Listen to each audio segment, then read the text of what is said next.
Messieurs, dames, bonsoir et bienvenue pour les infos de ce jeudi 20 mars. Le département du commerce des Seychelles affirme qu'il est en train de collaborer avec plusieurs entités gouvernementales et le secteur privé afin de permettre au pays de bénéficier de l'accord de libre-échange avec les pays africains. Ceci s'inscrit dans le cadre du plan stratégique du pays concernant l'accord récemment approuvé par le Conseil des ministres. Un responsable du département du commerce, Jean-Paul Doffé, indique que ce département avait élaboré la stratégie l'année dernière. Une stratégie qui entend mettre en œuvre afin de promouvoir davantage l'exportation des produits locaux. Le vice-président Ahmed Afif a officiellement reçu des données hydrographiques générées par le service hydrographique du Royaume-Uni lors d'un exercice de cartographie marine mené l'année dernière. Ces données ont été remises au vice-président Afif hier soir lors d'une réception au restaurant au Chan sur l'île Eden. Cet exercice a couvert 650 km de la zone économique exclusive des Seychelles.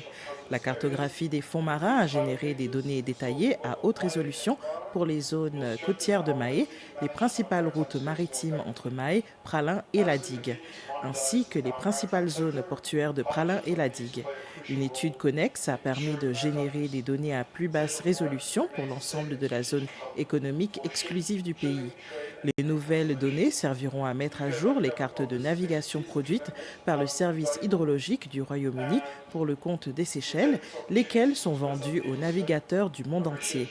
Les données seront disponibles dans les prochains mois. Les données brutes sont actuellement remises aux autorités séchelloises pour être utilisées à des fins de planification spatiale marine, de développement maritime, de recherche, de préparation au changement climatique et bien d'autres. Le projet a été financé à hauteur de 2,4 millions d'euros par le service hydrographique du Royaume-Uni. Lors de sa réunion hebdomadaire hier, le Conseil des ministres a annoncé de nouvelles réglementations pour générer et standardiser les pratiques professionnelles dans l'industrie et la construction aux Seychelles. Ces règles obligeront tous les professionnels et entreprises du secteur de la construction à s'enregistrer, à mettre en place un processus de gestion des plaintes et de discipline. Il y aura également un registre public pour garantir la transparence et la mise en œuvre des changements à partir de 2026. Le Conseil des ministres a également approuvé un nouveau modèle standard pour les accords de partenariat public-privé afin d'attirer des investissements privés. Les discussions se sont aussi concentrées sur la nécessité d'une meilleure gouvernance, d'une planification financière adéquate et d'une restructuration de IDC. La société suisse Travasory Border Security, qui gère le système de frontières électroniques des Seychelles, déclare avoir respecté tous les accords et agi de bonne foi depuis le début de son partenariat avec les Seychelles en 2021. Certains membres de l'Assemblée nationale ont récemment soulevé la question, demandant si Travasory avait payé des impôts, y compris la TVA, au cours des 3 dernières années.